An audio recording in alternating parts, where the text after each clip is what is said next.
Okay, episode 2. This is an incredibly difficult episode for me to refer back on because oh my goodness, it was a difficult period of my life, I'm not gonna lie. Number 1 and number 2 were both actually really tough mentally for me. I was not going through a good time. I was burnt out by doing YouTube videos every week, and then I was also, I mean, I still am, but I was on a minimum wage job. The difference being is that the minimum wage job I was on back then, um, I could only get like 4 hours of sleep a night, um, and just feeling horrid.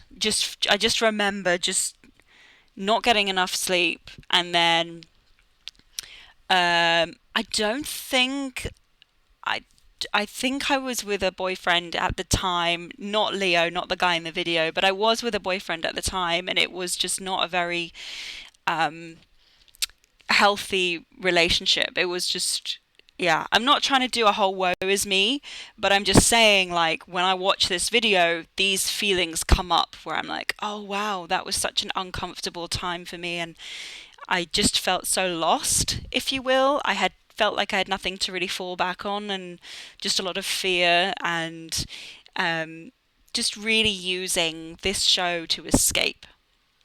Really super using this show to escape, and really, I remember Leo just being just such a good friend throughout it all, just being the one that could like, I think he was one of the few people in my life that understood how important this show felt for me, and a lot of people didn't.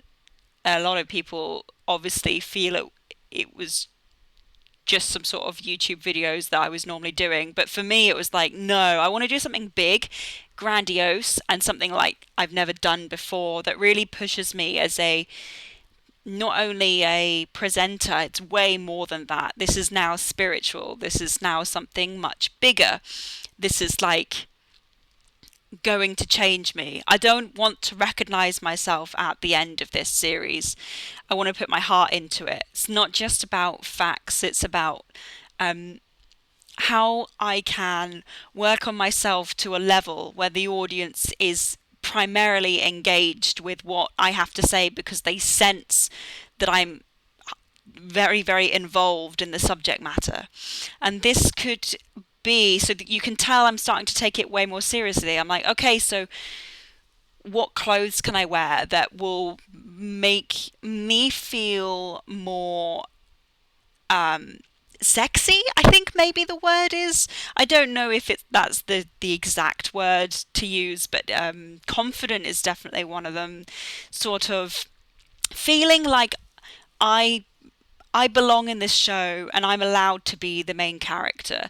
Sort of allowing myself to step into my own light and say, look, like I'm running this. I can do whatever I want, and I'm learning that it's like when you're somebody who's underconfident and hasn't really felt in control of their lives. It's like when somebody first gives them the key to freedom, they don't even know how to experience that. They don't know how to take it. And that's what this felt like. It was like, okay, so I need to be the main presenter of this, but what does that even feel like? And I'm like, okay, wait, well, what makeup do I want to wear? What clothes do I really want to wear? I'd never felt about this before. Never thought about this before, sorry. Because normally I was doing what I thought was expected of me, which was wearing adventurous clothes and plain clothes and not wearing any makeup for videos because I thought, well, I want to be taken seriously. So dumb. This is such a dumb line of reasoning. I want to be taken seriously, so I won't wear any makeup. It's like, girl, who are you kidding? Wear what you want. And over time, the less I read YouTube comments about people speculating about how I look instead of what I was saying, I just got less negativity from YouTube because I stopped reading all the comments about things that didn't matter about me. And I was like, oh, okay, I'm just going to wear what I want because it doesn't matter what I wear. You know, I used to wear, as a caver, I used to wear big boiler suits. And there would still be people saying, oh, God, you know what? There's a comment that's in my head. I'm going to let that one go. But there'd still be people in the comments sexualizing me just because, I swear to God, it must have been just because I'm a woman and nothing else. I was wearing a hard helmet and a boiler suit, for God's sake. So this episode for me was also like a wake up call of like, do you know what? I've done the whole thing where I wear adventurous clothes and I try not to wear any makeup and try not to draw attention to myself, which was such a weird thing to say, right? Being a presenter, and then also I don't want too much attention, because if I get too much attention, yes, I do get a lot of like positive energy coming from a lot of you guys that I really adore, but there's always one. There's always one, and it's hard not to pay attention to that. This was the episode where I was like, do you know what? Fuck it. I'm going to wear a short skirt with long boots because I want to wear it and it looks good on me and it makes me feel good. I'm not wearing it for my audience. Essentially, like, these first two episodes are me experimenting with like, what is it to be me? And what is it to be myself and wear what I want to wear? And so the short skirt was like a really, really tough decision. And it was also a place where I realized that I didn't want to cut my hair for the rest of the time when making the series, because cutting my hair meant like it meant that how do I say this? I wanted the audience to know how much effort I was putting into the series. And I thought one of the ways, or perhaps one of the only ways I could really do that, was by not cutting my hair. So I got trims, and at one point I got a micro fringe, but that was it. I kept the length because I wanted the audience to see like, oh, she's been doing this a long time and it's going to start to show.